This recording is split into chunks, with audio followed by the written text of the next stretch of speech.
அந்த பணி நிறைவுக்கான நாள் எஸ்ஐஆர் பணி நிறைவுக்கான நாள் என்பது 4ஆம் தேதியா அல்லது இன்று இரவா? 4ஆம் தேதி என்பது கடைசி நாளுங்க. சரிங்க. ஒரு பர்சன்ட் டைப் பண்ணிட்டு டேட்டா என்ட்ரி போட வேண்டிய வேலை இருக்கிறதுனால காலையில நீங்க இன்ஸ்பெக்ஷன் போயிட்டு தான் வந்திருக்கீங்க. அதனால உங்களுக்கு தெரியும் எத்தனை பர்சன்டேஜ் வரைக்கும் நம்ம வாங்கி இருக்கிறோம். சரியான எண்ணிக்கை இப்போ தெரியாதுங்க. டேட்டா என்ட்ரி பாயிண்ட்ஸ் நடந்தது. பாருங்க, நீங்க காலையில நம்மளுடைய ஆணையாளர் ஆய்வுக்கு போனதா எனக்கு கிடைச்ச ஒரு தகவல். அது சம்பந்தமா ஒரு சில புள்ளி விவர கணக்குகள் இருக்குதுங்க. அந்த புள்ளி விவர கணக்கு பிரகாரம் இன்னும் 70% எஸ்ஐஆர் கூட நிரப்பப்படல. அதாவது 30 வச்சிருக்கிறாங்க. அந்த மக்கள்ல பாத்தீங்கன்னா இன்னைக்கு காலையில பாத்தீங்கன்னா டேட்டா என்னால கொடுக்க முடியும்.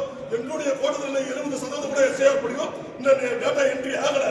30% மக்களுடைய வாக்குரிமை பறிக்கப்பட்டு இதெல்லாம் விட்டுட்டேன் என்று சொன்னா நான் எனக்கு வாக்களித்த அந்த மக்களுக்கு துரோகம் செய்தவனாக நான் ஆயிருந்தாலே.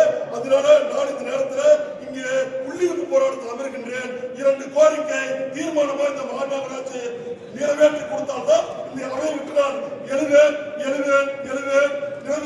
நிறைவேற்ற தீர்மானத்தை நிறைவேற்ற வாபஸ் தேர்தல் ஆணையத்திற்கு நீங்கள் 2 விஷயம் காலக்கெடுவை